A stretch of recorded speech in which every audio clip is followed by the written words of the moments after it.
ఓం నమో వేదాత్మకాయ వెంకటేశాయ. సర్వైర్గుణః శీతలో రౌద్ర ఉచ్యతే అని చెప్పినట్లుగా సర్వైశ్వర్య సంపన్నుడు అయినప్పటికీ కూడా భీకరమైనటువంటి పనులు చేయకుండా అతి సౌమ్యునిగా ఉండేవాడు. దివ్యభూషణ వాణ్యోసౌ కుండలీతి ప్రకథ్యతే అని చెప్పినట్లుగా మకర కుండలములతో విరాజిల్లేటటువంటి మంగళమూర్తి సుదర్శన చక్రాన్ని సర్వదా ధరిస్తూ ఉండేవాడు. గరుడ వాహనంపై విహరించేటటువంటి లోకరక్షకుడు. ఉల్లంఘించడానికి వీలు లేనటువంటి శృతిస్మృతులు అనేటటువంటి వాటిని తన శాసనములుగా కలిగినటువంటి వాడు వేదవేద్యుడైనటువంటి శ్రీ వెంకటేశ్వర స్వామివారు. ఆ స్వామివారి దివ్య కరుణా కటాక్ష విశేషంతో తిరుమల తిరుపతి దేవస్థానముల ద్వారా తిరుమల నాదనీరాజనం మండపం నుండి లోక కళ్యాణదాయకమైనటువంటి మహాభారతంలో ఊర్జిత పర్వగా ఖ్యాతికెక్కిన విరాట పర్వ అనేటటువంటి పర్వని మనందరం కూడా ప్రతినిత్యం అఖండంగా విశేషంగా మహాయజ్ఞంగా పారాయణ చేసుకుంటూ ఉన్నాం. జగద్గురువైనటువంటి స్వామిని ఈనాడు మనం గురు ప్రార్థనతో ముందుగా మంగళాదిగా ధ్యానిద్దాం. పారాయణాన్ని మంగళారంభం చేసుకుందాం. స్వామివారి అనుగ్రహంతో ఎన్నో విశేషములను తెలుసుకునేటటువంటి ప్రయత్నం చేద్దాం.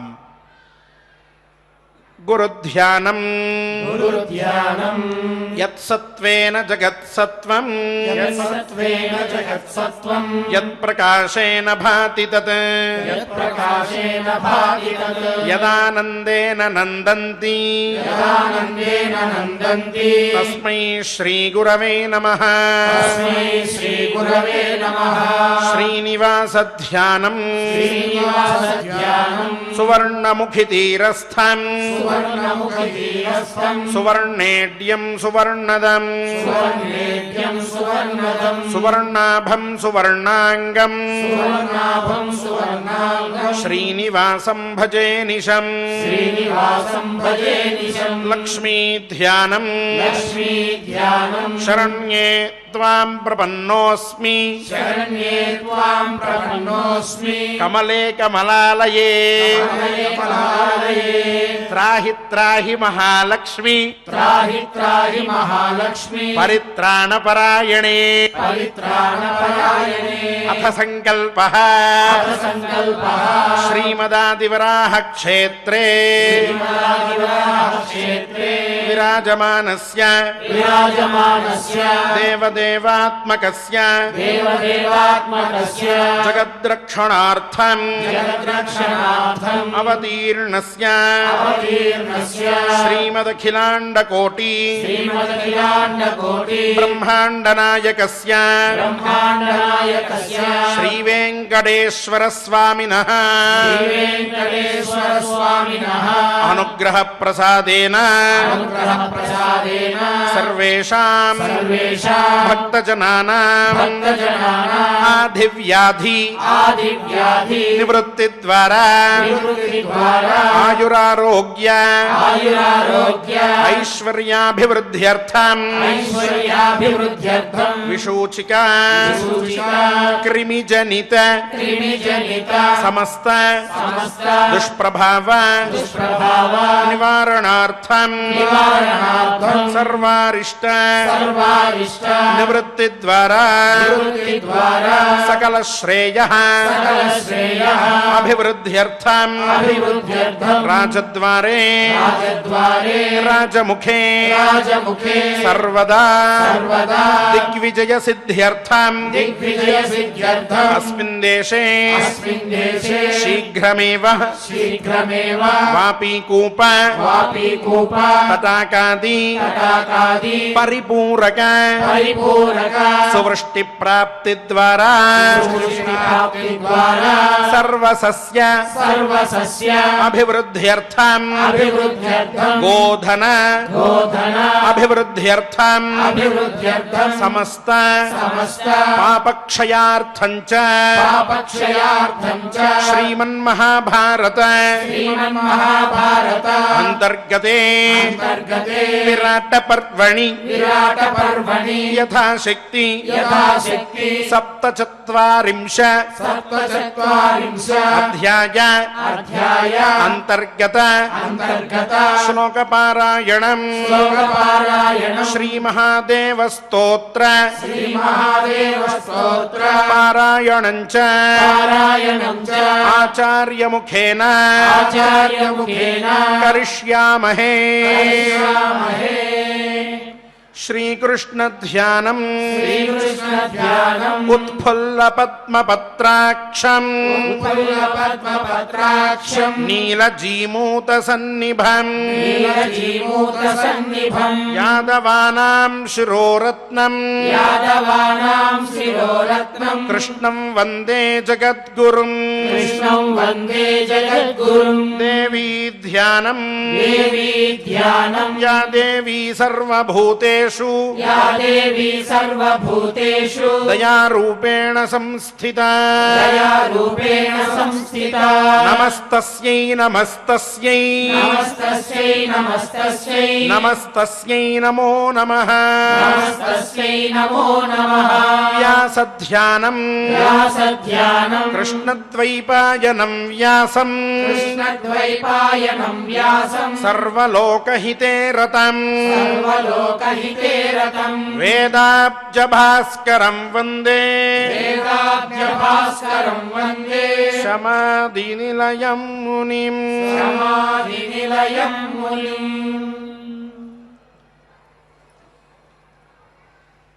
నారాయణం నమస్కృత్య నరం చైవ నరోత్తమం దేవీం సరస్వతీం వ్యాసం తతో జయముదీరయేత్. అథ విరాటపర్వణి సప్తచత్వారింశోऽధ్యాయः.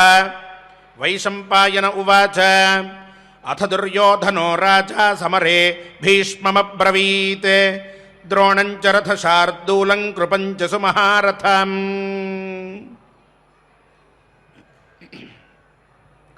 జనమేజయుడికి వైశంపాయన మహర్షి ఆ పైన జరిగినటువంటి వృత్తాంతాన్ని చెప్పడం ఆరంభించారు.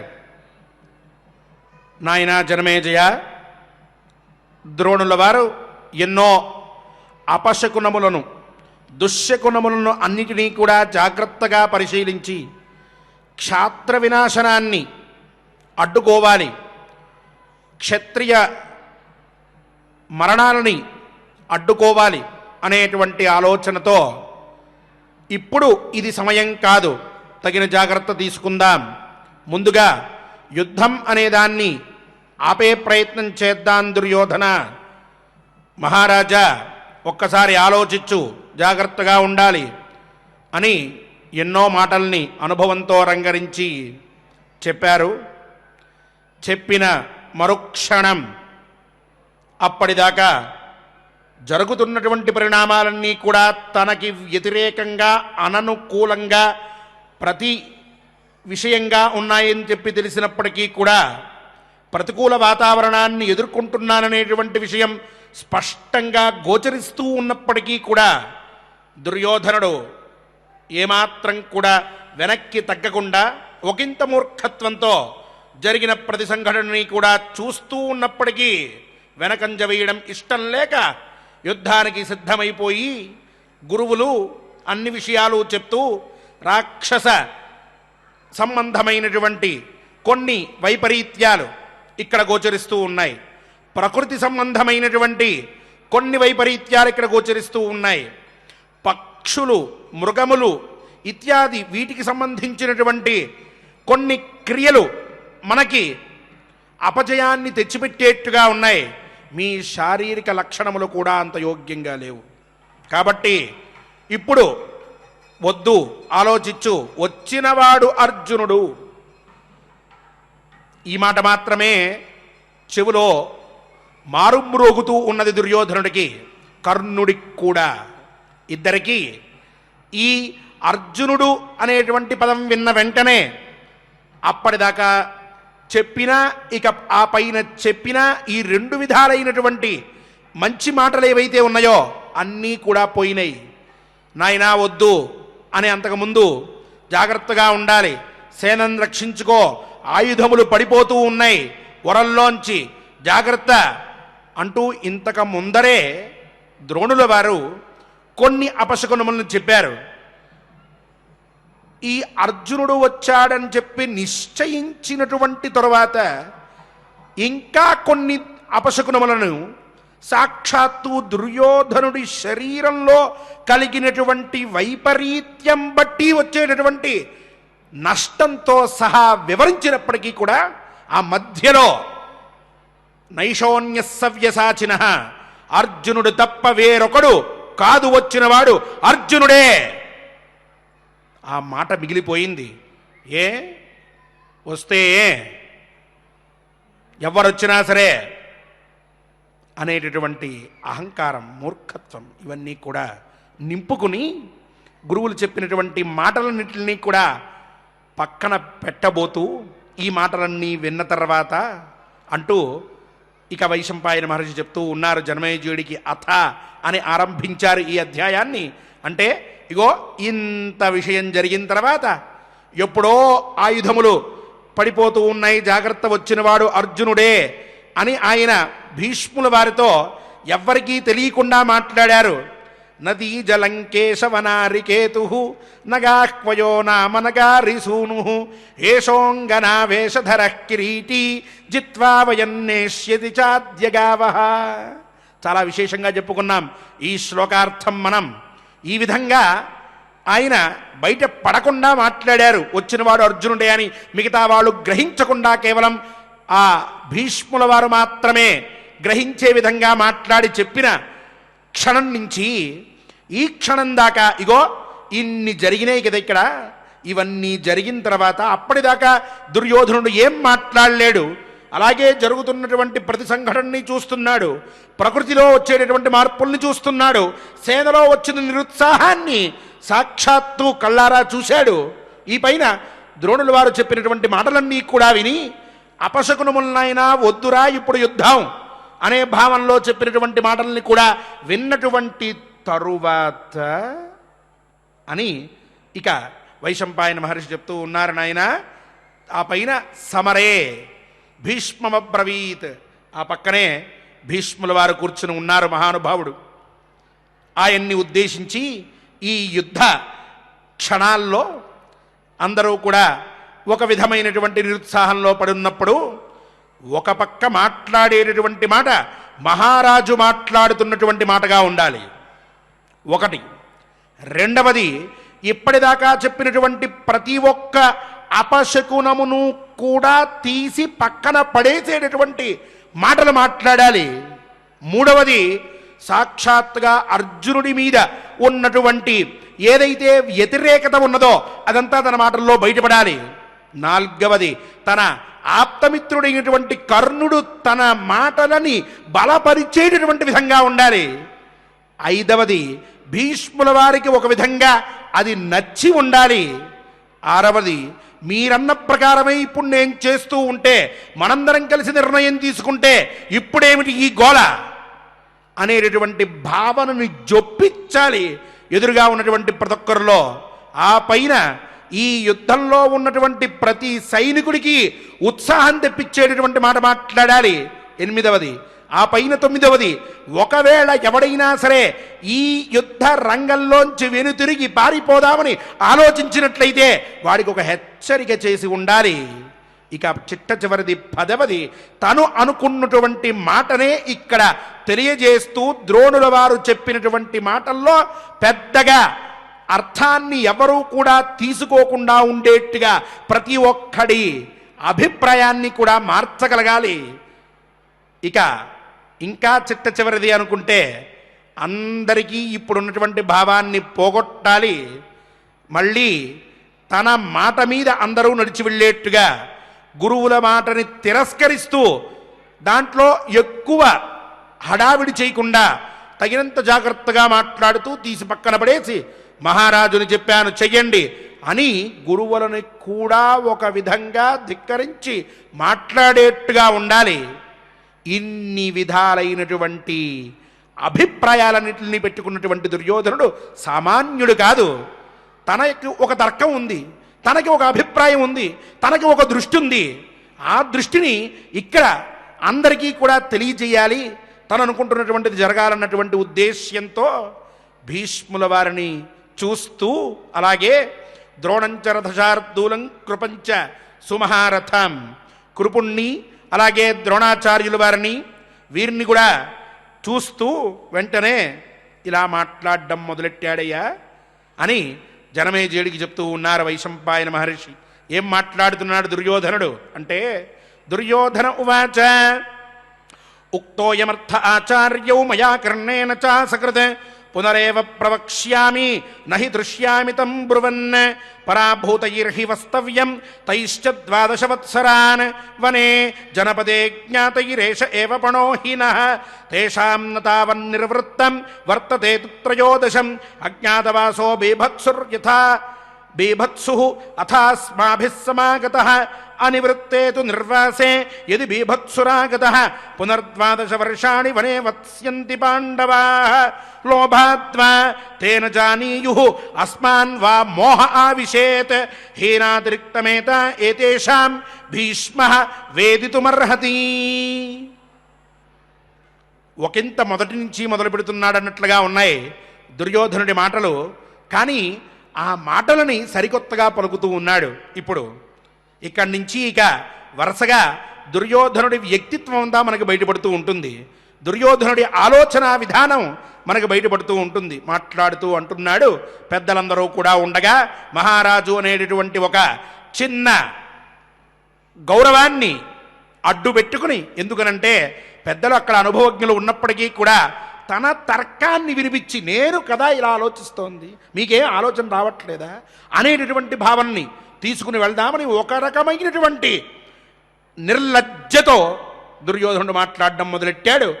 రణరంగంలో పెద్దలందరినీ చుట్టుపక్కల పెట్టుకున్నటువంటి వాడే ఏమనంటున్నాడు, అయ్యా ఉక్తోయమర్థ ఆచార్యౌ మయా కర్ణేన చ సకృత్, నా చేత కర్ణుడి చేత ఈ విషయం ఇప్పటికీ చాలాసార్లు చెప్పబడింది, అయినా మళ్ళీ చెప్తున్నాను.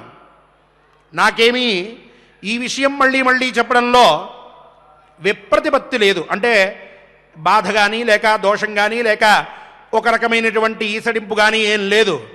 ఎన్నిసార్లు చెప్పాలన్నా సరే నేను ఆనందపడుతూనే ఉంటాను, నాకు తృప్తి అనేటటువంటిది కలగదు ఎన్నిసార్లు ఈ విషయం చెప్పినా. ఏ విషయం అంటే, ఎవరైతే ఓడిపోతారో యుద్ధంలో వాళ్ళు 12 సంవత్సరములు అరణ్యవాసం, 1 సంవత్సరం అజ్ఞాతవాసం గడపాలి. అరణ్యవాసం అరణ్యంలో చేయవలసినది, ప్రత్యేకంగా చెప్పుకోవక్కర్లేదు. అజ్ఞాతవాసం జనపదంలో చెయ్యాలి. మనుష్యులందరూ ఉండేటువంటి చోట మనుష్యుల మధ్యలో ఉండి సంవత్సరం పాటు ఎవ్వరికీ తెలియకుండా రహస్యంగా మాటలు వాళ్ళ పేర్లు బయటపడకుండా కాలాన్ని గడపాలి. ఇది కదా మనం అనుకున్నటువంటి ప్రతిజ్ఞ. ఈ ప్రతిజ్ఞను పెట్టుకునే మనం ఇదే పందెంగా పెట్టుకుని ఆనాడు జూదమాడాం, పాండవులు ఓడారు. గుర్తొస్తోందా? మళ్ళీ మళ్ళీ ఈ విషయం చెప్పడంలో నాకేమీ ఇబ్బంది లేదు. ఎందుకంటున్నాడు ఈ మాట? ఏ పెద్దవాళ్ళు మీరున్నారు, మీకు తెలియట్లేదా అనుకుంటున్నాం కదా. 12 సంవత్సరాలు పైగా 1 సంవత్సరం గుర్తుందా ముందుగా? అంటే ద్రోణుల వారు అర్జునుడు వచ్చేసిన వాడు అన్నారు కదా, అందుకని ఆయన్ని ఉద్దేశించి మళ్ళీ ఆయనకే చెప్తూ ఉన్నాడు, సంవత్సరం అని పెట్టుకున్నాం కదండి, ఏ అయిపోయిందా? ఇంకా అవ్వలేదు కదా, అనుకున్నాం కదా మొన్న సభలో అందరం కలిసి, దానికోసమేగా ఇక్కడికి వచ్చింది. మళ్ళీ గుర్తు చేస్తున్నా, నాకేమి ఇబ్బంది లేదు ఈ విషయం గుర్తు చేయడానికి అని ఒక విధంగా గురువుల్ని తృణీకరించడం అన్నమాట. ఈ మాట మళ్ళీ ఇక్కడ చెప్పడంలో ఇతని తాత్పర్యం, దుర్యోధనుడి అభిప్రాయం. మనం కూడా అలాగే ప్రవర్తిస్తాం లోకంలో, పెద్దల విషయంలో కానీ చిన్నల విషయంలో కానీ ఇలాగే మాట్లాడుతాం. ఆ దుర్యోధనుడు కూడా పెట్టుకున్న ప్రతిజ్ఞ మీకు గుర్తుందా లేదా? గుర్తుందా? ఇగో మనం పెట్టుకున్న ప్రతిజ్ఞ ఇది. మరి ఇలాంటి ప్రతిజ్ఞ మనం పెట్టుకుంటే తేషాం న తావన్నిర్వృత్తం, వర్తతేతు త్రయోదశం. వాళ్ళ ప్రతిజ్ఞ ఇంకా పూర్తయిందని నేను అనుకోవట్లేదు, వాళ్ళ కాలం పూర్తయింది అని నేను అనుకోవట్లేదు. త్రయోదశం వర్తతే, ఈ 13వ సంవత్సరం ఇంకా ఉన్నది, నడుస్తూ ఉన్నది. ఇలా నడుస్తూ ఉంటే వచ్చినవాడు అర్జునుడు అని పెద్దగా చెప్పుకోవడం దేనికి? అవసరమా? లేదే. ఏమనుకున్నాం మనం బయలుదేరేటప్పుడు? ఇక్కడికి వచ్చిన తర్వాత పెద్దలు మాట్లాడుతున్నారు, నైషోన్యస్య వ్యసాచిన. అయితే 13వ సంవత్సరం నడుస్తోంది. ఈ అజ్ఞాతవాసం అనేటటువంటి కాలం నడుస్తూ ఉన్నటువంటి సందర్భంలో బీభత్సు ఇహమాగత, ఈ బీభత్సు అర్జునుడు అస్మాభి సమాగత, ఇక్కడికి వచ్చాడు, మనతో కలుస్తూ ఉన్నాడు. ఒకవేళ అజ్ఞాతవాసం పూర్తి కాకపోతే అర్జునుడు ఇక్కడికి రావడం అనేది చాలా పెద్ద తప్పు, చాలా పెద్ద పొరపాటు చేసినట్లే. కాబట్టి అనివృత్తేదు నిర్వాసే యది బీభత్సురాగత పునర్ద్వాదశ వర్షాణి, మళ్ళీ వాళ్ళు 12 సంవత్సరాలు అరణ్యవాసం, 1 సంవత్సరం అజ్ఞాతవాసం చెయ్యవలసిందే. ఇందులో ఎటువంటి సందేహం లేదు. కాలం పూర్తి కాలేదు.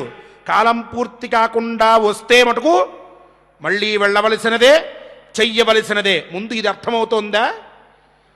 అంటే ఏంటి యుద్ధమని మాట్లాడతారు మీరు? ముందు వచ్చాడు కదా, ఆ వచ్చినటువంటి వాడు ఈ కాలం పూర్తి కాకుండా వస్తే యుద్ధము, క్షత్రనాశనము, ఎందుకు ఈ మాటలు? ముందు వాళ్ళు మళ్ళీ అరణ్యంలోకి వెళ్ళాలి కదా, ఆ విషయం ఆలోచించాలి కదా. అంటే ఒక విధమైనటువంటి చిరాకు వచ్చేసి మూర్ఖత్వం బాగా పట్టేసిన తర్వాత నోట్లోంచి వస్తున్నటువంటి మాటలు వేగంగా వస్తున్నాయి. ఒకంత అవి వజ్ర సదృశములుగా ఉన్నాయి, ఎదుటి మనిషి మనస్సుని కోసేట్టుగా ఉన్నాయి. ఈ మాటలు కాదు మాట్లాడవలసినది అని ఒక మహారాజు మాట్లాడుతూ ఉన్నాడు ఇక్కడ. ఆ మాటలు ఇవన్నీ కూడా అలా మాట్లాడుతూ, ఒకవేళ అతనే లోభపడ్డా, దేనికి లోభపడి ఉంటాడు? అర్జునుడే వచ్చాడు అనుకుందాం. వచ్చినవాడు అర్జునుడే. దేనికి వచ్చుంటాడు? లోభాద్వా తేన జానీయు అస్మాన్వా మోహ ఆవిషేత్. సంవత్సరం పూర్తి కాలేదు అని మనం అనుకుంటున్నాం. సంవత్సరం పూర్తి కాకుండానే ఒకవేళ అర్జునుడు వచ్చుంటాడేమో అనుకుంటున్నాం.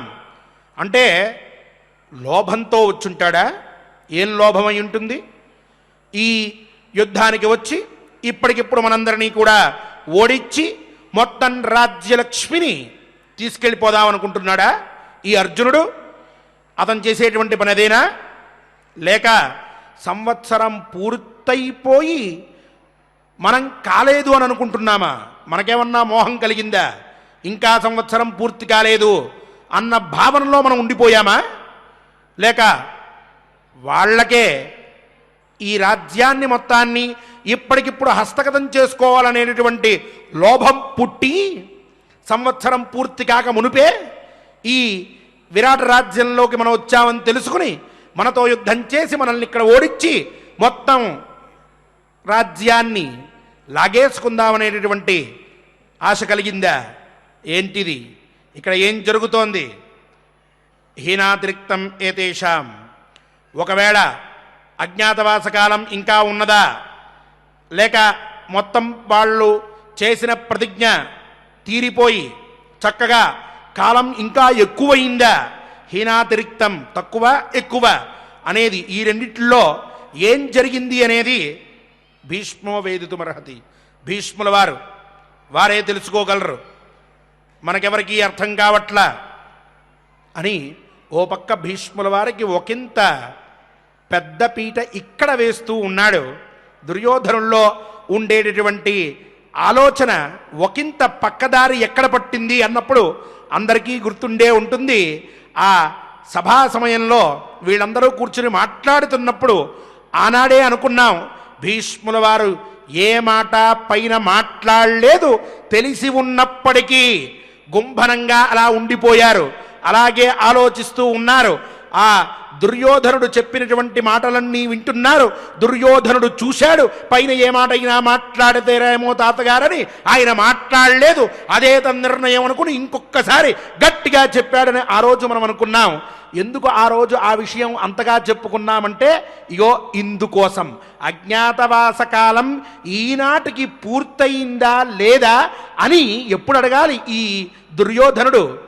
ఏ రోజైతే గోగ్రహణం చేద్దామని చెప్పి నిశ్చయించుకున్నారో ఆనాడు సభలో అప్పుడే భీష్ముల వారిని అడగాలి, తాతగారు ఇంకా ఎంత ఉందండి కాలం?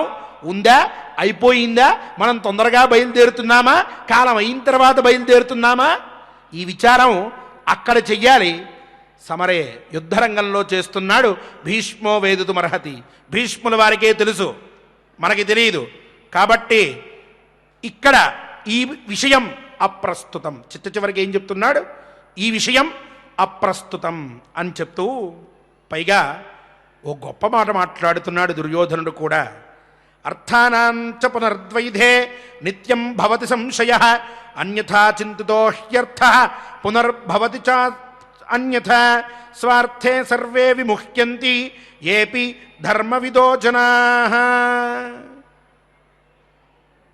సాధారణంగా రెండు పద్ధతులు ఉన్నప్పుడు ఆ రెండు పద్ధతుల్లో సాధారణంగా ప్రయోజన విషయానికి వచ్చేటప్పటికీ సంశయం కలుగుతూనే ఉంటుంది. ఒక పద్ధతి, ఈ పద్ధతి ప్రకారం వెళ్తే ఓ ప్రయోజనం, ఈ పద్ధతి ప్రకారం వెళ్తే ఇంకొక ప్రయోజనం. ఇలా ఉన్నప్పుడు ఈ రెండు పద్ధతుల విషయంలో దేన్ని అవలంబించాలి, దేని ప్రకారం వెళ్ళాలి సందేహం కలుగుతూనే ఉంటుంది. ఇది ఎవరికైనా సరే సందేహం కలిగించేటటువంటి విషయమే. ఒక విధంగా మనం అనుకుంటూ ఉంటాం, అది ఇంకో విధంగా అవుతూ ఉంటుంది. ఏం చెయ్యలేం. మహానుభావులైనటువంటి వాళ్ళు కూడా ఇలాంటి సందర్భాల్లో కొంత భ్రమకు లోనవుతూ ఉంటారు. అని రెండు ప్రయోజనాలుగా రెండు మార్గాలు ఉన్నప్పుడు దేన్ని ఆశ్రయించి ఏ ప్రకారంగా వెళ్ళాలి, లేక ఒక ప్రయోజనం ఉండి రెండు మార్గాలుంటే ఎలా వెళ్ళి ప్రయోజనాన్ని పొందాలి, అది ఎవరికీ తెలీదు. పెద్దలు కూడా కొంత మహానుభావులైనటువంటి వాళ్ళు కూడా ఒకంత సంశయానికి లోనవుతూ ఉంటారు, భ్రమకి లోనవుతూ ఉంటారు.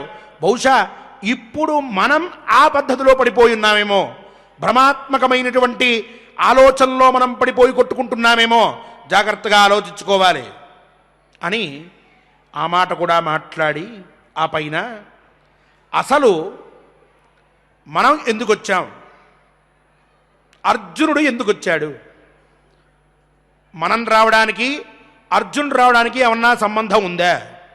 మనం వచ్చింది ఓ పని మీద, అర్జునుడు వచ్చింది ఎందుకు వచ్చాడు? అర్జునుడే వచ్చినవాడు అర్జునుడు. అవును, ఎందుకు వచ్చాడు?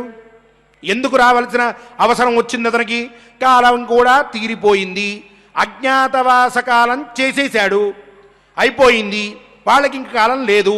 సరే ఒప్పుకుందాం, అజ్ఞాతవాసం అయిపోయిన తర్వాత ఏం చెయ్యాలి? వాళ్ళు పరిగెట్టుకుంటూ నా దగ్గరికి రావాలి. వచ్చేం చేయాలి? బ్రతిమాలుకోవాలి. అయ్యా మాకేదన్నా ఇప్పించండి కాస్త మా రాజ్యం, అడుక్కోవాలి. ప్రార్థిస్తే, నేను పడేస్తే తీసుకుని బయలుదేరాలి. ఇక్కడికి యుద్ధానికి రావడం ఏమిటి? ఏం పని చేస్తున్నాడు? తర్కం మొదలెట్టాడు దుర్యోధనుడు. ఆ తర్కం కూడా చాలా గొప్పగా ఆరంభించి చాలా గొప్పగా ముగిచ్చాను అని అనుకుంటూ మాట్లాడుతూ ఉన్నాడు. ఉత్తరం మార్గమాణానాం మత్స్యానాం చ యుత్సతాం యది బీభత్సురాయాతః తదా కస్యాపరాధృమః త్రిగర్తానాం వయం హేతోః మత్స్యాన్ యోద్ధుం ఇహాగతాః మత్స్యానాం విప్రకారాంస్తే బహూన్ అస్మాన్ అకీర్తయన్ తేషాం భయాభిపన్నానాం త్రస్తానాం త్రాణమిచ్చతాం అభయం యాచమానానాం తదాస్మాభిః పరిశ్రుతాం. పైన మాట్లాడుతూ ఉన్నాడు. అజ్ఞాతవాసం మునిగిపోతే, ఆ కాలం పూర్తయిపోతే, లేక మన ఇష్టం నెరవేరుతుంది.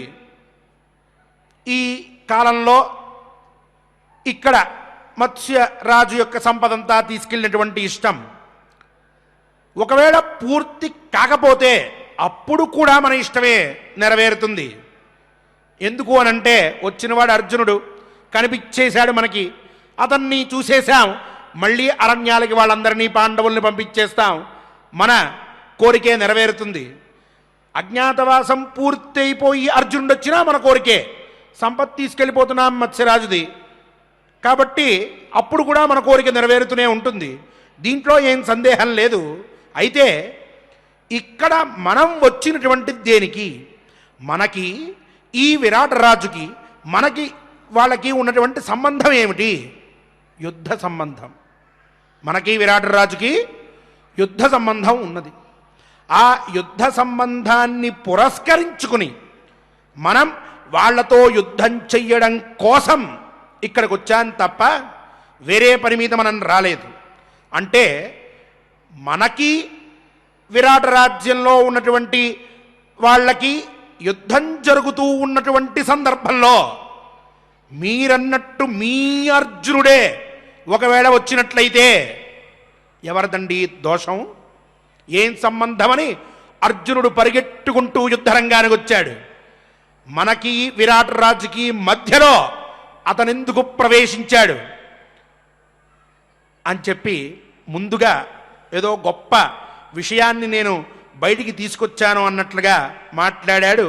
ఇక్కడే నీలకంఠాచార్యులు మహానుభావులు, ఈ మహాభారత వ్యాఖ్యాకర్త, ఆయన అంటారు, ఆ దుర్యోధనుడి అభిప్రాయం ఎలా ఉన్నదయ్యా అంటే, వాలిసుగ్రీవయోహో యుద్ధే ప్రవిశన్ రామ ఇవ అర్జునోపి కురుమత్స్య సన్నిపాతే ప్రవిశన్ అపరాధీ స్యాత్ ఇత్యర్థ.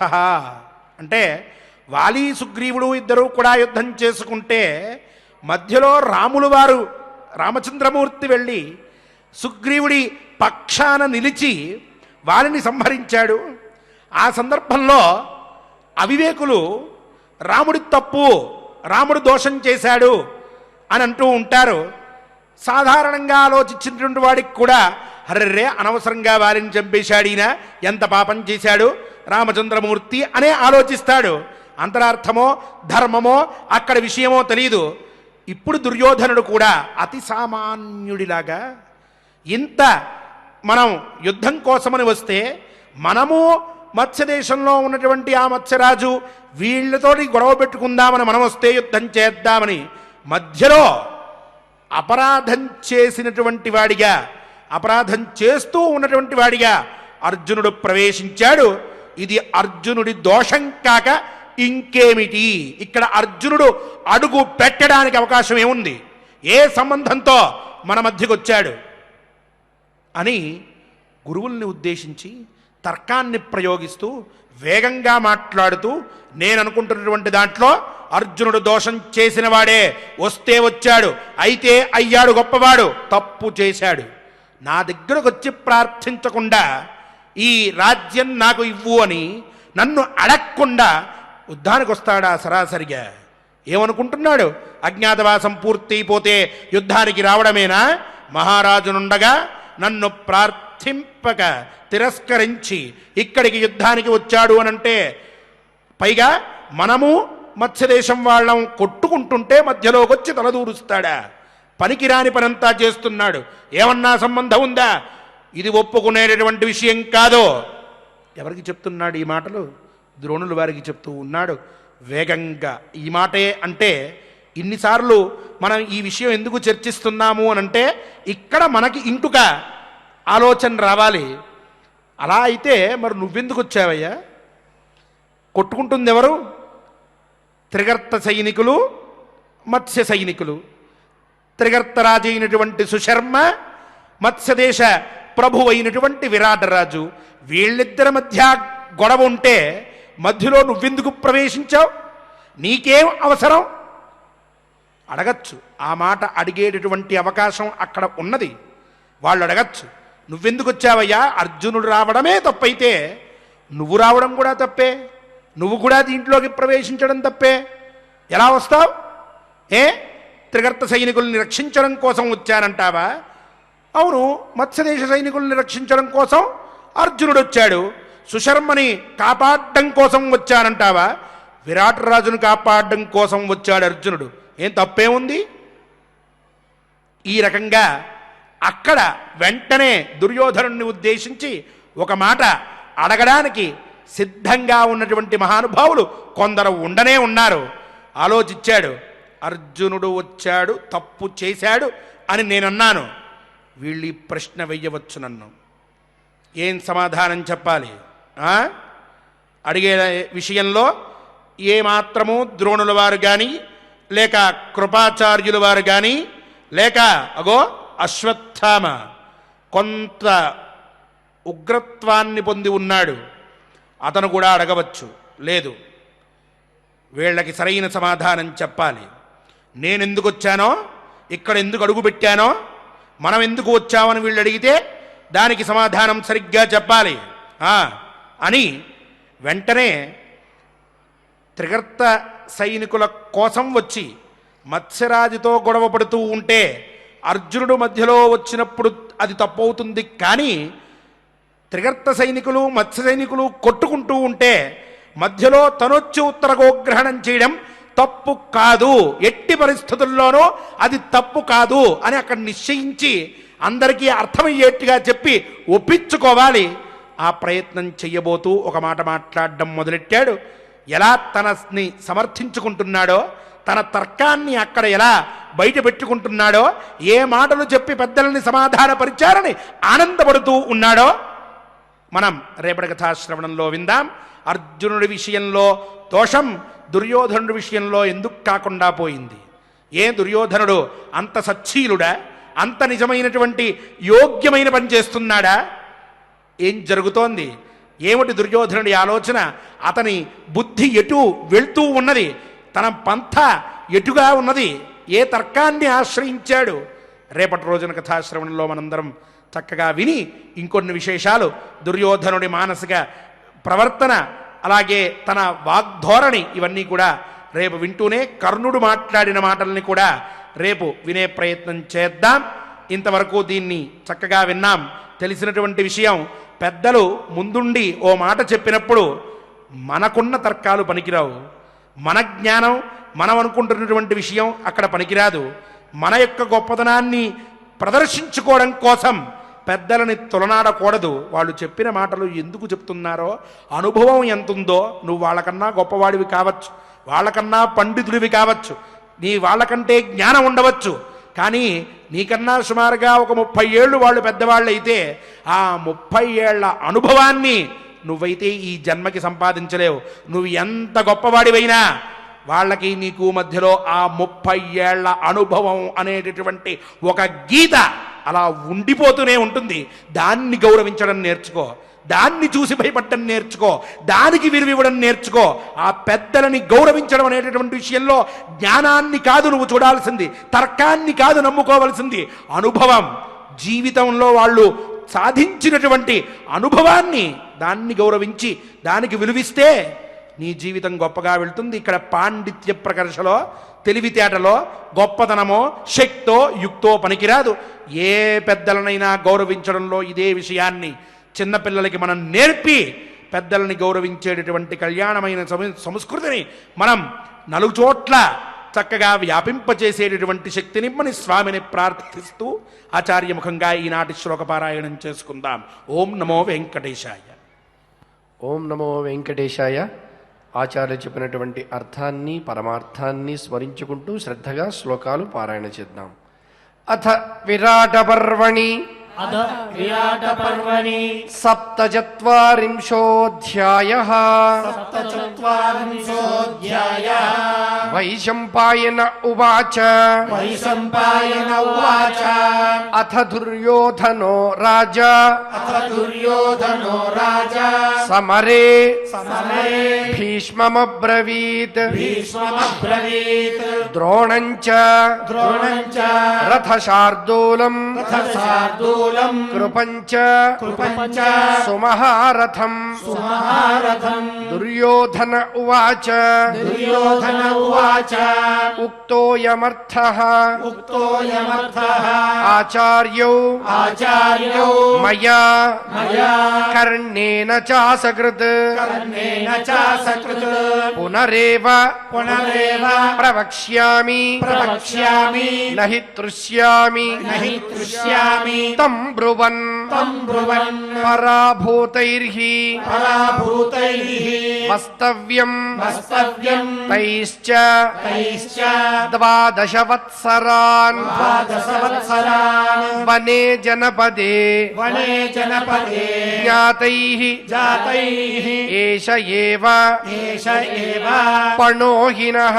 पणोहिनः तेषाम् तेषाम् न तावन्निर्वृत्तम् न तावन्निर्वृत्तम् वर्तते तु वर्तते तु त्रयोदशम् त्रयोदशम् अज्ञातवासः अज्ञातवासः बीभत्सुः बीभत्सुः अथास्माभिः अथास्माभिः समागतः समागतः अनिवृत्ते तु अनिवृत्ते तु निर्वासे निर्वासे यदि बीभत्सुः बीभत्सुः आगतः आगतः पुनः पुनः 12 वर्षाणि 12 वर्षाणि वने वत्स्यन्ति वने वत्स्यन्ति पाण्डवाः पाण्डवाः लोभाद्वा लोभभाद्वा ते न जानीयुः तेन जानीयुः अस्मान् वा अस्मान् वा मोह आविशत् मोहाविशत् हीनातिरिक्तम् हीनातिरिक्तम् एतेषाम् एतेषाम् भीष्मः भीष्मः वेदितुमर्हति वेदितुमर्हति अर्थानाम् च अर्थानाम् च पुनर्द्वैधे पुनर्द्वैधे नित्यम् भवति नित्यम् भवति संशयः संशयः अन्यथा अन्यथा चिन्तितो ह्यर्थः चिन्तितो यर्थः पुनर्भवति पुनर्भवति सोऽन्यथा सोऽन्यथा स्वार्थे सर्वे स्वार्थे सर्वे विमुह्यन्ति विमुह्यन्ति येऽपि येऽपि धर्मविदो जनाः धर्मविदो जनाः उत्तरम् उत्तरम् मार्गमाणानाम् मार्गमाणानाम् मत्स्यानाम् च मत्स्यानाम् च युयुत्सताम् युयुत्सताम् यदि बीभत्सुः यदि बीभत्सुः आयातः आयातः तदा तदा कस्यापराध्रुमः कस्यापराध्रुमः ఓం నమో వెంకటేశాయ. మహాదేవ స్తోత్ర పారాయణాన్ని ఆచార్యముఖంగా చేసుకుని మహాదేవానుగ్రహం అలాగే స్వామి అనుగ్రహం కూడా పొందుదాం, పుణ్యవంతులమవుదాం. ఓం నమో వెంకటేశాయ. దేవదేవ జీవాత్మక దేవవంద్య శంఖచక్రగదాపద్మచారుహస్త వాసుదేవ త్రివిక్రమ వరద పరమపురుష ప్రణతియునర్చద కరుణజూడు. త్రివిక్రముని యొక్క వాసుదేవుని యొక్క దివ్య అనుగ్రహంతో మనం ఉపమన్యువు చేసినటువంటి దివ్యమైన మహాదేవ స్తోత్రాన్ని చేసుకుంటూ ఉన్నాం. భక్తితో ఆ స్వామిని స్తుతిద్దాం. అథ శ్రీ మహాదేవ స్తోత్రం. అథ శ్రీ మహాదేవ స్తోత్రం.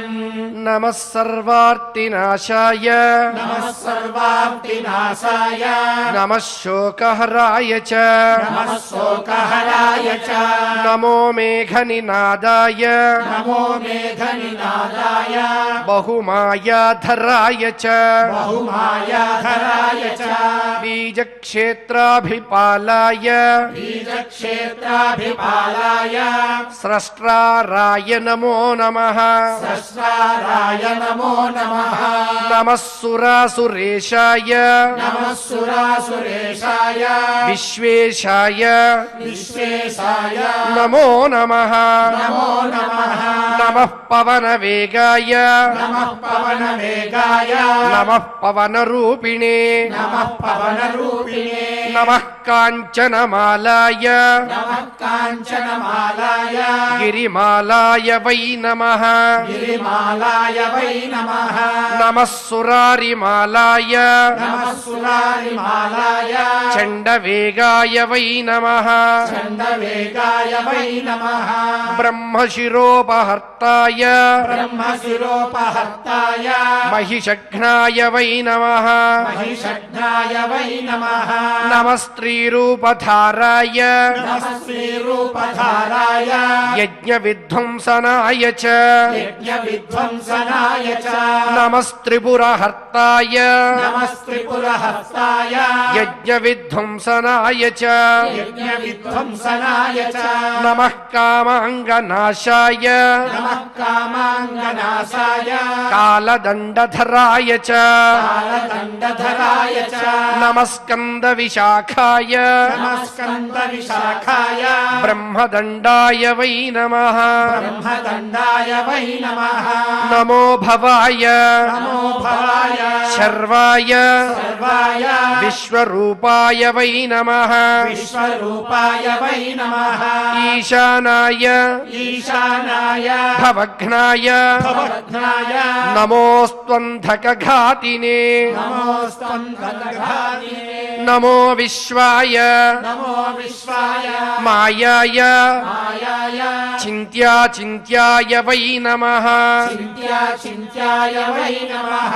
త్వం నో గతిశ్చ తన్నో గతిశ్చ శ్రేష్ఠశ్చ శ్రేష్ఠశ్చ త్వమేవ త్వమేవ హృదయం తథా హృదయం తథా త్వం బ్రహ్మ త్వం బ్రహ్మ సర్వదేవానాం సర్వదేవానాం రుద్రాణాం రుద్రాణాం నీలలోహితః నీలలోహితః ఆత్మా చ ఆత్మా చ సర్వభూతానాం సర్వభూతానాం సాంఖ్యే సాంఖ్యే పురుష ఉచ్యతే పురుష ఉచ్యతే వృషభస్త్వం వృషభస్త్వం పవిత్రాణాం పవిత్రాణాం యోగినాం యోగినాం నిష్కలశివః నిష్కలశివః గృహస్థస్త్వం గృహస్థస్త్వం ఆశ్రమీణాం ఆశ్రమీణాం ఈశ్వరాణాం ఈశ్వరాణాం మహేశ్వరః మహేశ్వరః కుబేరః కుబేరః సర్వయక్షాణాం సర్వయక్షాణాం క్రతూనాం క్రతూనాం విష్ణురుచ్యతే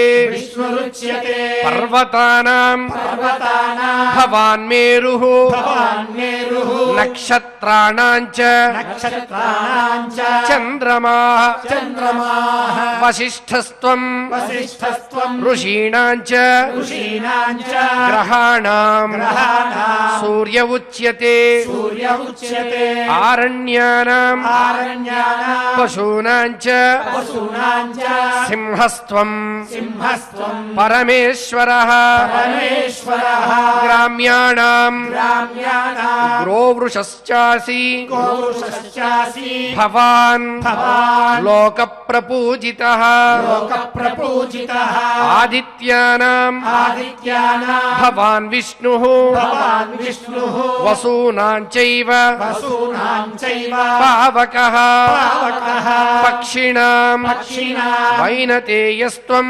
వైనతేయస్త్వం అనంతః అనంతః భుజగేషు చ భుజగేషు చ సామవేదశ్చ సామవేదశ్చ వేదానాం వేదానాం యజుషాం యజుషా శతరుద్రియం సచరుద్రియం సనత్కుమారః సనత్కుమారః యోగానాం యోగానాం సాంఖ్యానాం సాంఖ్యానాం కపిలోహ్యసి కపిలోహ్యసి శక్రోసి చక్రోషి మరుతాం దేవ మరుతాం దేవ పితॄణాం పితॄణాం హవ్యవాడసి అవ్యవాడసి బ్రహ్మలోకస్య బ్రహ్మలోకశ్చ లోకానాం లోకానాం గతీనాం గతీనాం మోక్ష ఉచ్యసే మోక్ష ఉచ్యసే క్షీరోదః క్షీరోదః సాగరాణాం చ సాగరాణాం చ శైలానాం శైలానాం హిమవాన్ గిరిః హిమవాన్ గిరిః వర్ణానాం వర్ణానాం బ్రాహ్మణశ్చాసి బ్రాహ్మణశ్చాసి విప్రాణాం విప్రాణాం దీక్షితో ద్విజః దీక్షితో ద్విజః ఆదిస్త్వమసి ఆదిస్త్వమసి లోకానాం లోకానాం సంహర్త సంహర్త కాల ఏవ చ కాల ఏవ చ యచ్చాన్యదపి యచ్చాన్యదపి లోకే వై లోకే వై సర్వతేజోధికం స్మృతం సర్వతేజోధికం స్మృతం తత్సర్వం తత్సర్వం భగవానేవ భగవానేవ ఇతి మే ఇతి మే నిశ్చితామతిః నిశ్చితామతిః నమస్తే నమస్తే భగవన్ దేవ భగవన్ దేవ నమస్తే నమస్తే భక్తవత్సల భక్తవత్సల యోగేశ్వర యోగేశ్వర నమస్తేస్తు నమస్తేస్తు నమస్తే నమస్తే విశ్వసంభవ విశ్వసంభవ ప్రసీద ప్రసీద మమ భక్తస్య మమ భక్తస్య దీనస్య దీనస్య కృపణస్య చ కృపణస్య చ అనైశ్వర్యేణ అనేశ్వర్యేణ యుక్తస్య యుక్తస్య గతిర్భవ గతిర్భవ సనాతన సనాతన యచ్చాపరాధం యచ్చాపరాధం కృతవాన్ కృతవాన్ అజ్ఞాత్వా అజ్ఞాత్వా పరమేశ్వర పరమేశ్వర మద్భక్త ఇతి మద్భక్త ఇతి దేవేశ దేవేశ తత్సర్వం తత్సర్వం క్షంతుమర్హసి క్షంతుమర్హసి ఇతి ఇతి శ్రీమన్మహాభారతే శ్రీమన్మహాభారతే అనుశాసన పర్వణి అనుశాసన పర్వణి శ్రీమహాదేవ స్తోత్రం శ్రీమహాదేవ స్తోత్రం సంపూర్ణం. సంపూర్ణం. ఉపమన్యువు చేసేటువంటి ఈ మహాదేవ స్తోత్రంలో ఆ స్వామిని స్తుతిస్తూ నమస్త్రిపురహర్తాయ యజ్ఞ విధ్వంసనాయ చ అని త్రిపురాసురుని సంహరించినటువంటి ఘట్టాన్ని చక్కగా మనకు గుర్తు చేస్తూ ఉన్నాడు. తారకాసురుడు యొక్క పుత్రులైనటువంటి తారకాక్షుడు, కమలాక్షుడు, విద్యున్మాలి అనేటువంటి ముగ్గురు రాక్షసులు అద్భుతమైనటువంటి వరాన్ని పొంది ముందు మరణం లేకుండా ఉండాలి అని బ్రహ్మగారిని అడిగితే అది సాధ్యం కాకపోతే వారు చిత్రమైనటువంటి అంటే సామాన్యంగా అటువంటి సందర్భం రాకుండా ఉండేటువంటి వరాన్ని పొందారు. ఏ రకంగా అంటే వారు ముగ్గురు కూడా మొట్టమొదట బంగారము, వెండి, ఇనుము ఈ 3 పురాలుగా ఉండాలని, ఆ పురాలు అంతరిక్షంలో సంచరించే విధంగా ఉండాలని కామరూపాలుగా, అలాగే ఆ ముగ్గురు కూడా 1000 సంవత్సరాలకు ఒకసారి ఒక సరళరేఖలో వచ్చినప్పుడు బాణం కాని బాణంతో, రథం కాని రథంతో, ధనుస్సు కాని ధనుస్సుతో యుద్ధం చేసి ఒకే సమయంలో, అది కూడా అభిజిత్ ముహూర్తంలో చంద్రుడు పుష్యమి నక్షత్రంలో ఉండగా పుష్కలవర్తక మేఘం వర్షిస్తూ ఉండగా ఒకే బాణంతో 3 పురాలు కొట్టే విధంగా అలా జరిగితే అప్పుడు మా మరణం సంభవించాలి అని ఆ విధంగానే ఆ మహేశ్వరుడు చక్కగా అదే సమయంలో రథం కాని రథమైనటువంటి భూమిని రథంగా చేసుకుని, అదేవిధంగా వేదములను అశ్వాలుగా చేసుకుని, మేరు పర్వతాన్ని ధనుస్సుగా మలుచుకుని, ఆదిశేషుణ్ణి అల్లెత్రాడుగా మలుచుకుని, విష్ణువునే బాణంగా చేసుకుని, అగ్నిని ఆ బాణపు అంచుగా చేసుకుని అత్యద్భుతమైనటువంటి రీతిలో ఆ రాక్షసుల్ని సంహరించి మునుల్ని అందరినీ కాపాడాడు. అటువంటి అద్భుత ఘట్టాన్ని తలుచుకునేటువంటి భాగ్యాన్ని మనకు శ్రీనివాస పరబ్రహ్మ కలుగజేశాడు. కాబట్టి ఆ శ్రీనివాసుని యొక్క దివ్య చరణములే శరణములు అని భావన చేద్దాం.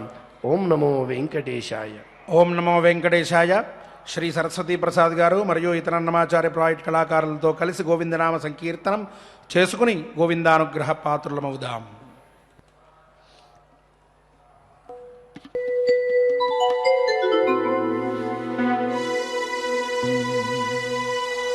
శ్రీనివాస గోవింద శ్రీ వెంకటేశ గోవింద భక్తవత్సల గోవింద భాగవత ప్రియ గోవింద నిత్య నిర్మల గోవింద నీలమేఘ శ్యామ గోవింద పురాణ పురుష గోవింద పుండరికాక్ష గోవింద నందనందన గోవింద నవనీత చోర గోవింద పశుపాలక శ్రీ గోవింద పాప విమోచన గోవింద దుష్ట సంహార గోవింద దురిత నివారణ గోవింద శిష్ట పరిపాలక గోవింద కష్ట నివారణ గోవింద గోవింద హరి గోవింద గోకుల నందన గోవింద గోవింద హరి గోవింద గోకుల నందన గోవింద వజ్రమకుటధర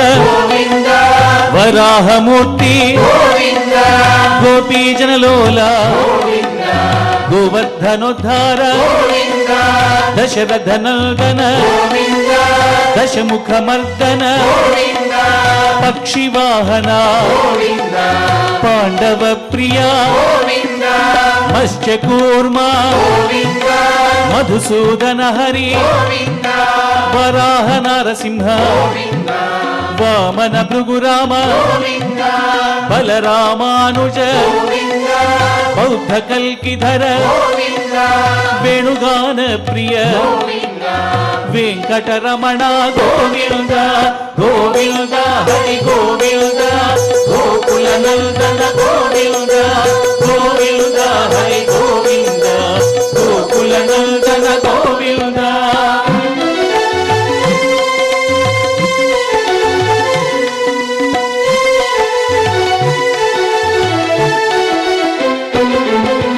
సీతానాయక శ్రిత జన పాలక దరిద్ర జన పోషక ధర్మ సంస్థాపక అనాథ రక్షక ఆపద్బాంధవ శరణాగత వత్సల కరుణాసాగర కమల దళాక్ష కామిత ఫలద పాప వినాశక పాహి మురారే శ్రీముద్రాంకిత శ్రీవత్సాంకిత ధరణీ నాయక దినకర తేజ గోవింద గోవింద హరి గోవింద గోకుల నందన గోవింద గోవింద హరి గోవింద గోకుల నందన గోవింద పద్మావతి ప్రియ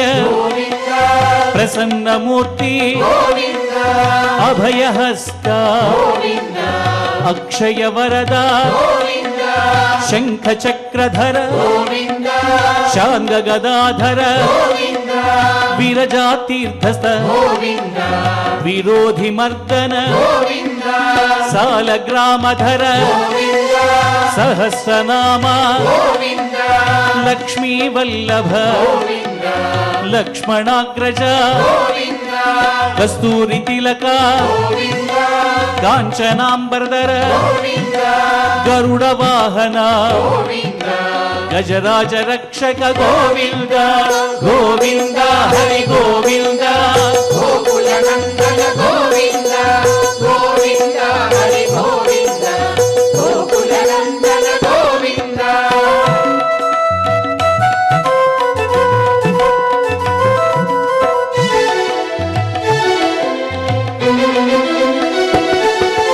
వానర సేవిత వారిధి బంధన సప్తగిరీశ ఏకస్వరూప శ్రీరామకృష్ణ రఘుకుల నందన ప్రత్యక్ష దేవా పరమ దయాకర వజ్ర కవచధర వైజయంతి మాల వడ్డి కాసుల వాడ వసుదేవ తనయ బిల్వ పత్రార్చిత భిక్షుక సంస్థుత స్త్రీ పుంరూప శివకేశవమూర్తి గోవింద గోవింద హరి గోవింద గోకుల నందన గోవింద గోవింద హరి గోవింద గోకుల నందన గోవింద బ్రహ్మాండ రూప భక్త రక్షక నిత్య కళ్యాణ నీరజనాభ హతి రామ ప్రియ హరి సర్వోత్తమ జనార్దన మూర్తి జగత్ సాక్షి రూప అభిషేక ప్రియ ఆపన్నివారణ రత్న కిరీట రామానుజనుత స్వయం ప్రకాశ ఆశ్రిత పక్ష నిత్య శుభప్రద నిఖిల లోకేశ గోవింద గోవింద హరి గోవింద గోకుల నందన గోవింద గోవింద హరి గోవింద గోకుల నందన గోవింద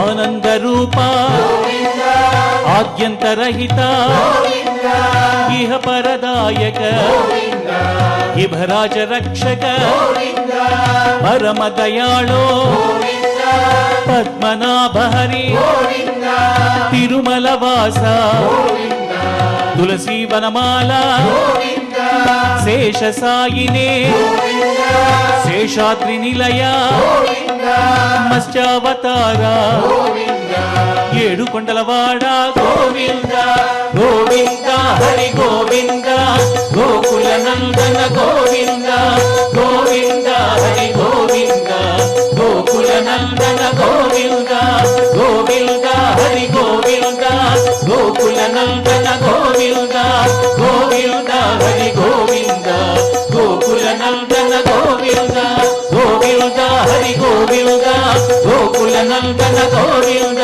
గోవింద హరి గోవింద గోకుల నందన గోవింద గోకుల నందన గోవింద గోకుల నందన గోవింద ఏడుకొండలవాడ వెంకటరమణ గోవింద గోవింద ఏడుకొండలవాడ వెంకటరమణ గోవింద గోవింద ఏడుకొండలవాడ వెంకటరమణ గోవింద గోవింద.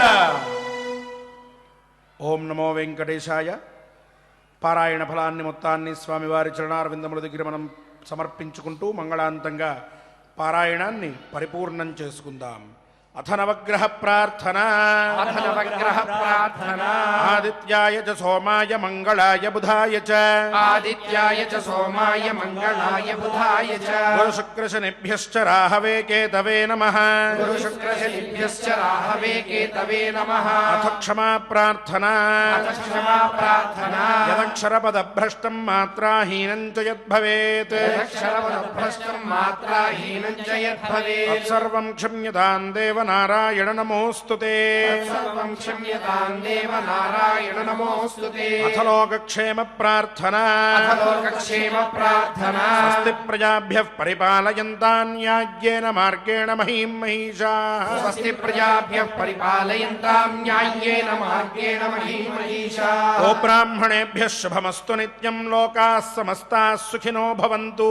ఓ బ్రాహ్మణేభ్యః శుభమస్తు నిత్యం లోకాః సమస్తాః సుఖినో భవంతు. అథ భగవత్సమర్పణం.